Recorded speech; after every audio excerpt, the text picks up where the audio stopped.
सभी भाइयों को छठ पूजा की हार्दिक शुभकामनाएं और सभी भाइयों से नम्र निवेदन है कि इसे समय निकालकर अवश्य सुनें। 3 चीज़ें भाई को भाई से अलग कर देती है, जर जोरू और ज़मीन। आप सुनते ही आ रहे हैं, बहुत दिनों से सुनते आ रहे हैं और देखते भी आ रहे हैं। किसी भाई से झगड़ा ज़मीन के लिए हो जाती है, तो किसी भाई से पत्नी के कारण हो जाती है, और किसी से अन्य किसी बातों से झगड़ा हो जाती है और इसके बाद अलग होने देते हैं। 3 चीज़ें किसी की प्रतीक्षा कभी नहीं करती, समय, मृत्यु और ग्राहक। समय निकल जाती है, मृत्यु जब आती है तो किसी की प्रतीक्षा नहीं करती, और ग्राहक, आपने दुकान खोला है तो कब ग्राहक आ जाएंगे कोई पता नहीं है।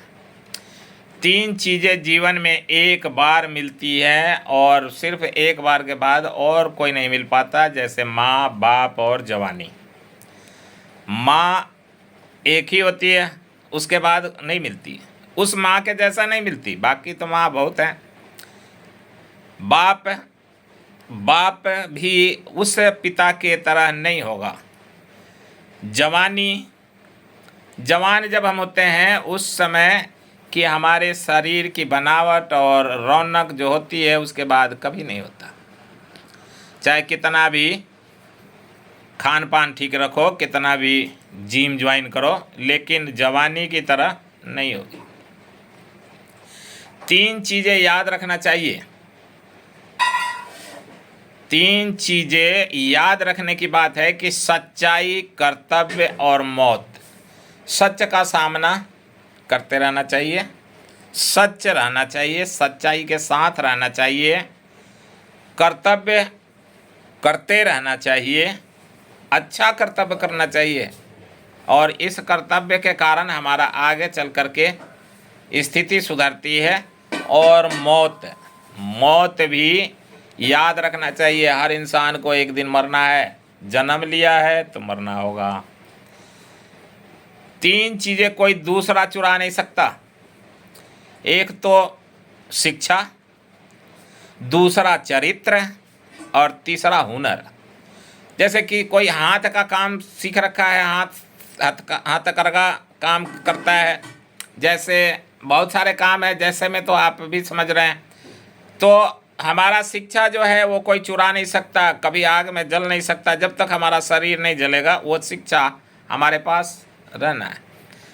चरित्र यदि हमारा अच्छा है तो वो कोई चुरा नहीं सकता, और ख़राब है तो भी उसको कोई बदल नहीं सकता। उस चरित्र की बदलाव हमें खुद करना होगा। तो उसके बाद हुनर, वो भी कोई छीन नहीं सकता, कोई चुरा नहीं सकता। 3 चीज़ें विफल अगर निकल जाए, विफल हो जाए तो वापस नहीं आती है। जैसे तीर कमान से, गोली बंदूक से, बात अपने जुबान से और प्राण शरीर से यदि निकल जाए तो वापस नहीं आती। परंतु कभी कभी सुना जाता है कि कोई व्यक्ति मर गया था और थोड़े देर बाद 10 मिनट, 15 मिनट, 20 मिनट बाद वापस आ गया, यानी उसकी आत्मा वापस आ गई। तो किसी कारण से उसकी हृदय की गति बंद हो गई थी, कोई बीमारी की वजह से, और फिर पुनः वापस आ गई। वैसे 1, 2, 4 होते हैं, बाकी सभी नहीं होते। 3 चीज़ों का सामना करना चाहिए और हमेशा करना चाहिए। तो सामना करने के लिए अपने दुश्मन का, खतरनाक जानवर का सामना करना चाहिए। हम भागते रहेंगे तो और भगाते रहेंगे, इसलिए उनका सामना करना चाहिए। और 3 चीज़ों का सम्मान करना चाहिए, वो है माता, पिता और गुरु। तो आप के बच्चे पढ़ते हैं, विद्यालय में जाते हैं, विद्यालय के सभी गुरुओं को आदर करना चाहिए, गुरुओं का, और गुरु को सम्मान देना चाहिए। आप यदि समझाते रहेंगे तो वो आदर करेंगे और आपके पुत्र पुत्री आगे बढ़ेंगे, अन्यथा आगे नहीं बढ़ेंगे। यदि गुरुओं का सम्मान नहीं तो आगे नहीं बढ़ सकते।